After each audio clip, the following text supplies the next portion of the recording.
My channel. সমস্ত বন্ধুদের good morning জানিয়ে নতুন আরেকটি ব্লগে সকলকে স্বাগত জানাই। আশা করছি তোমরা সকলে খুব ভালো আছো আর সুস্থ আছো।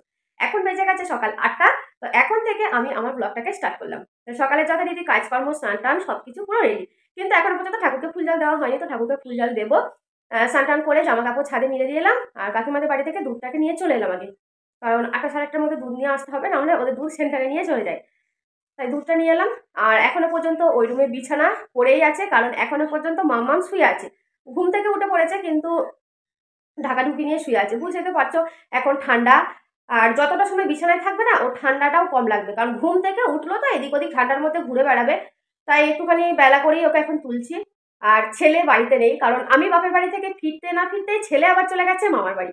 তো কবে থেকে পরীক্ষা হয়ে গেছে, যাবোই করছিল, আমার সাথেই চলে যেত, কিন্তু ওর বাপিও বাড়িতে একা থাকবে। আর আমি তো যেহেতু বাসে যাব, বাসেতে বমি করতে করতে যাবে। আর এখন ঠান্ডার দিনে বাসের জানালা কেউ খুলতে দেবে না, সমানে বকে, মানে জানালা যদি খুলেছো তো বকে বকেই যাবে যাদের অসুবিধা হবে তাদের। আর সত্যিই তো ঠান্ডার সময় জানালা খুলতে দেবেই বা কেন। তো ওই কারণে ওকে বাসে আমি নিয়ে গেলাম না। আর ও চলে গেছে মামার বাড়ি, তো ওকে ওর বাপি দিয়ে এলো। তো কবে থেকে যাবো করছিল, আর বুঝতে তো পারছো সে ঘরে থাকতে থাকতে না একঘেয়েমি হয়ে যায়, আর পড়ার মনটাও বসছিল না। তাই বললাম যা আবার 2 দিন ঘুরে আয়, এসে তখন আমার পড়ার মনটা যাক বসবে। তো ও গেছে মামার বাড়ি, কিন্তু ওকে বাসেতেই বাড়ি আসতে হবে, কারণ বাবা বাসে ওকে বাড়িতে আসবে। তো ঘরটা আমার ফাঁকা ফাঁকাই লাগছে, থাকি তো আমরা চারজন, চারজন না 3.5 জন।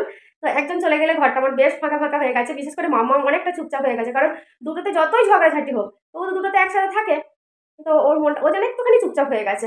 তো যাক, ও কটা দিন পরে আবার ফিরে আসবে, 1 জানুয়ারি চলে আসবে। তো চলো, অনেকটা বক বক করে ফেললাম, এখন মাম্মামকে তুলতে হবে। 8টা বেজে গেছে, ওকে ব্রাশ ট্রাশ করিয়ে চা খাইয়ে চলো আবার ঠাকুরকে ফুল জল দেবো, তারপর আসছি। চলো, ফুল তোলা হয়ে গেছে, আর ফুল তুলে নিয়ে তুলসী মন্দিরটা ধুয়ে দিচ্ছি। আর তুলসী মন্দির এই ধুচ্ছি, কিছুক্ষণ পরে দেখবে আবার সেই ওই লেবু পাতা জবা পাতাতে মানে পুরো ভর্তি হয়ে গেছে। এই পরিষ্কার আবার এই যাকে তাই, কিন্তু তাতেও পরিষ্কার তো করতেই হবে। চলো আমি ঠাকুরকে গিয়ে ফুল জলটাকে দিয়ে আসি। ঠাকুরকে ফুল জল দেওয়া হয়ে গেছে, ঠাকুরকে খাইয়ে দিয়ে চলে এসেছি। এখন বিছানাপত্র আজকে একটুখানি রোদ্দুরের মধ্যে দেবো, বালিশটা একটুখানি রোদে দিলে গরম থাকে। আর মাম্মামকে রোদ্দুরের মধ্যে হারমোনিয়াম নিয়ে এসে রেওয়াজে বসিয়ে দিয়েছি, ও গানের রেওয়াজ করছে। আর আমি চলে এসেছি ছাদে। তো এই যে ব্ল্যাঙ্কেট সব দেখছো, এটা কি বলতো, রোদে না দিলেও হয়, কিন্তু রোদে দিলে কি হয়, যখন রাত্রে একটুখানি ঘুমাতে যাব বেশ গরম গরম একটা অনুভব হয়। আর তা না হলে পুরো ঠান্ডা বরফ হয়ে যাচ্ছে, কষ্ট হয়, মানে বারবার নিচে থেকে আসা যাওয়া ওঠা নামা উলট পালট করা, সেই সব করতে করতে নাজেহাল অবস্থা। কিন্তু তাতেও মনে হয় যে একটুখানি রোদ্দুরের মধ্যে দিলে আরাম করে একটুখানি ঘুমানো হবে। তো ছাদের থেকে চলে এসেছি এখন নিচে, বিছানাটা চাদরটা একটুখানি ঝেড়ে ঠিকঠাক করে দিয়েছি। আর সবজি টবজিগুলো কী কী রান্না বান্না হবে সেই সব তো কেটে নিতে হবে। তো ঘরে তো প্রচণ্ড ঠান্ডা, তাই বাইরে উঠোনের মধ্যে মানে যতটা সময় রোদ্দুরের মধ্যে থাকা যায় ততটাই ভালো। তাই বেশিরভাগ সময় রোদ্দুরের মধ্যেই কাটাচ্ছি। আগে আমি রান্নাঘরে বসেই কাটতাম, তো রান্নাঘর এত ঠান্ডা, চলে এসেছি বাইরে সমস্ত কিছু নিয়ে। ওইদিকে মামামের গানের রেওয়াজ চলছে, তো ওকে দেখাও হচ্ছে, একবার করে না দেখলেও হবে না। আর এইদিকে আমার সবজি কাটাও হচ্ছে, মানে এক ঢিলে দুটো পাখি মারা হচ্ছে বলতে পারো। তো এইদিকে সবজি টবজি কেটে নিয়ে চলো আমি সোজা চলে যাব রান্নাঘরে। তো সেখানে গিয়ে আমার কথা হচ্ছে, চলো।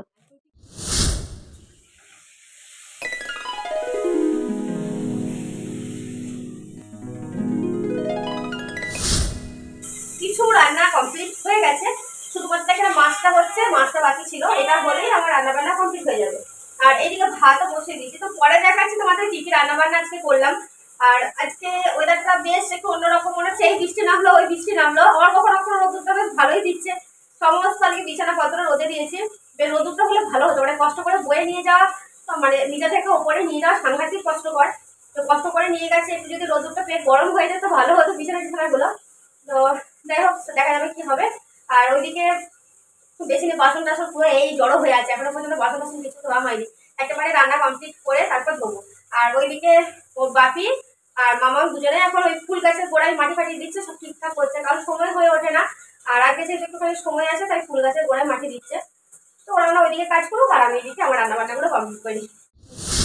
আর চলে এসছে এখন বাইরে, ওইদিকে রান্নাটা আমার হচ্ছে, ওটা আমার হতে থাকুক। এই ফাঁকে ভাবলাম যে একটুখানি তোমাদেরকে ঘুরিয়ে নিয়ে আসি, চলো আমার ফুল গাছগুলো কেমন হয়েছে একটু তোমাদের সাথে শেয়ার করে দিই। এই সবেমাত্র ফুল আসতে শুরু করেছে, গাঁদা ফুল ধরেছে, আর একটা গাছে মনে হয় ডালিয়া ফুলটা ধরেছে। আর মাম্মাম পড়াশোনাও হয়ে গেছে, গানের রেওয়াজও হয়ে গেছে, আর এখন কাদা বালি সেই সব নিয়ে রান্না করতে বসেছে। একটুখানি রোদ্দুরের মধ্যে থাকলে ওরও শরীরটা ভালো লাগবে, কারণ এই বললাম না শীতের সময় যত রোদ্দুরের মধ্যে থাকবে ততই শরীর ভালো লাগবে। তো এদিকে ও করতে থাকুক, আমি ওইদিকে বাসনপত্র সেসব আছে ধুয়ে নিই। তো চলেও এসেছি রান্নাঘরে, কিছু বাসন ধোয়া হয়ে গেছে। আর বেসিনের মতো তো সব একেবারে ধোয়া যাবে না, দুটো একটা করে ধুয়ে নিতে হবে, যাতে সুবিধা হয়। আর এটা আমার অভ্যাসে দাঁড়িয়ে গেছে। আমার মা এলে মায়ের ভীষণ অসুবিধা হয়, কারণ মা সব বসে ধোয় তো, আর আমার এভাবে ধুয়ে ধুয়ে আমার একটা অভ্যাসে পরিণত হয়ে গেছে এটা। একেবারে খাবার টেবিলে হাজির, তিনজনের জন্য খাবারও রেডি করে নিয়েছি। আর আজকে রান্নাবান্নাটা তোমাদেরকে বলা হয়নি, রান্না হয়েছে আজকে বাঁধাকপির তরকারি, ডাল, মাছের টক, আর হচ্ছে রুই মাছের পোস্ত। তো রুই মাছের পোস্তটা না দারুণ লাগে খেতে আমার। আর শুধু আমি না, মেয়েও পছন্দ করে আর ওর বাপিও পছন্দ করে, ছেলেও পছন্দ করে, কিন্তু কিন্তু ছেলে নেই, তাই ওর দিদা মামি যা রান্না করবে তাই খাবে ও। আর 4টা মানুষ থাকি আমরা বাড়িতে, আর এখন 2.5টা মানুষ হয়ে গেছি, মামাম হাফ মানুষ।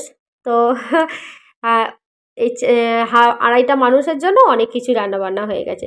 আজকে খাওয়া দাওয়া করে ভাবছি একটুখানি লেপের তলায় ঢুকবো, তো দেখা যাক কী হয়। এখন মামামকে ভাতটা মেখে দিচ্ছে, আর ও তো বড়ো হয়ে গেছে জানো, মামামকে খাওয়াতে লাগে না, ও নিজেই খেয়ে নেয়। ওকে একটুখানি ভাতটা মেখে দিচ্ছে, আগে মুখে দিয়ে দেবো, তারপর খেতে বসবো। চলো খাওয়া দাওয়াটা করে নিই আগে, পরে আবার আসছি। অনেকদিন পরে আজকে দুপুরবেলায় খাওয়া দাওয়া করে একটুখানি লেপের তলায় ঢুকেছিলাম। আমি সচরাচর দুপুরে ঘুমানো বন্ধ করে দিয়েছি এই ঠান্ডা পড়তেই, কারণ এই ঠান্ডাতে লেপ ঢাকা নিয়ে শুতে যেমন আরাম, উঠতে ঠিক ততটাই কষ্ট হয়। সকালে তো খুবই কষ্ট হয়। আর আজকে তো ওয়েদারটা একদমই অন্যরকম, রোদ্দুরটাও নেই, ঠান্ডাটা বেশ মোটামুটি রয়েছে একটা। উঠতে ইচ্ছা করছিল না, অনেক কষ্টে বিপজ্জনক একটা কাজ করে উঠলাম, মানে কাঁথা ছেড়ে উঠলাম। আর উঠেই এত ঠান্ডা করছে, চাদরটাকে বেশ ভালো করে জড়িয়ে নিয়েছি। আর চলে এসেছি ছাদে, সেই জামা কাপড় দেওয়া ছিল, সেই জামা কাপড় এখনো পর্যন্ত হাওয়াই শুকাচ্ছে, শুকায়নি। আবার কালকে রোদ্দুরের মধ্যে দিতে হবে, কারণ জামা কাপড় দেওয়ার পর থেকে আর একবারও সূর্যি মামা দেখা দেয়নি। আর ওইদিকে মামামও ঘুম থেকে উঠে পড়েছে, ওকে রেডি করে ও বাপির কাছে পাঠিয়ে দিলাম, ও বাপি পড়াচ্ছে, তো ওখানেও পড়তে গেছে। আর আমি এই ছাদে জামা কাপড় তুলে নিয়ে যাব, তুলে নিয়ে গিয়ে তারপর আবার সন্ধ্যা টন্ধা দিতে হবে। ছাদে এসে বেশ ভালো লাগছে। এখন মনে হচ্ছে ঠান্ডাটা একটুখানি কাটলো। উঠেই না আর কোনো কিছু করতে ইচ্ছে করছিল না। মনে হচ্ছে চুপ করে বসে থাকি। কিন্তু সে বসে থাকার তো উপায় নেই। যেটুকু কাজকর্ম আছে সেগুলো তো আবার করতে হবে। আবার রাত্রে রান্না-বান্না আছে। তো চলো আমি ছাদের জামাকাপড়গুলো তুলে নিয়ে চলে যাই। কারণ আর শুকাবে না। এবার অন্ধকার হয়ে এসছে। সন্ধ্যা দিতে হবে। আর ছেলে ওইদিকে আজকে ভিডিও কল করেছিল। কটা দিন দেখেনি তো মন খারাপ করছে। আর মামামেরও মন খারাপ করছিল। তাই একটুখানি ভিডিও কল করে নিল ছেলে, ওর সাথে একটুখানি দেখা হয়ে গেল। চলো বেশি কিছু নেই, অল্প কটাই আছে, স্নান টান করেছে, সেই জামা কাপড় ওদের ব্যাস। সন্ধ্যা টন্ধা দিয়ে এই যে মুড়ি নিয়ে বসেছি, চপ আছে আর আছে এখানে দুধ চা। তো এই দুটোই ছেলের ভীষণ পছন্দের, এই যে চপ মুড়ি, সন্ধ্যাতে চপ মুড়ি আর হচ্ছে দুধ চা, এত খেতে ভালোবাসে। ছেলেটা নেই, মনটা খারাপও লাগছে, খেতেও ইচ্ছা করছে না। আবার ঠান্ডা লেগেছে, মনে হচ্ছে একটুখানি ঝাল ঝাল কিছু হলে মন্দ হয় না, খুব ঠান্ডা লেগে গেছে, কোনো কিছু মুখে স্বাদ লাগছে না, কিছু মানে কি যে খাচ্ছি কিছুই বুঝতে পারছি না। তাই ভাবলাম যে একটু চপ নিয়ে আসি, আর সেটা আমাকেই আনতে যেতে হলো। ছেলে বাড়িতে থাকলে ওই নিয়ে আসে, আমাকে বাজার টাজার সেভাবে যেতে হয় না, টুকিটাকি জিনিসপত্র এখনো বড় হয়ে গেছে, ওই আমাকে সবকিছু এনে দেয়। কিন্তু বাধ্য হয়ে এখন আমাকেই যেতে হচ্ছে, যেহেতু আমার মারা বাড়িতে নেই। তো যে কটা দিন না আসছে সে কটা দিন আমাকে প্রচন্ড অসুবিধার মধ্যে দিয়ে যেতে হবে। চা মোটামুটি ঠান্ডা হয়ে এসেছে, অনেকক্ষণ চাটা হয়ে গেছে, ওর বাপিকেও দিয়ে এলাম, ওইদিকে মামামকে সুজি খাইয়ে দিলাম। আর এখন বসে বসে একটু সিরিয়াল দেখছি আর চা চপ মুড়ি খাচ্ছি। রান্না বান্না পরে বসাবো। তো চলো আজকে ব্লগটাকেও আর নিয়ে যাচ্ছি না টেনে, অনেকটা বড় হয়ে গেছে আজকে ব্লগটা, অনেক কিছু শেয়ার করতে করতে। তো চলো আজকে ব্লগটাকে এখানে শেষ করছি, আবার দেখা হবে নেক্সট ব্লগে। ভিডিওটা যদি ভালো লেগে থাকে অবশ্যই একটা লাইক করো আর পাশে থেকো। আজকের মতো এখানেই টাটা, টাটা করে দাও, টাটা।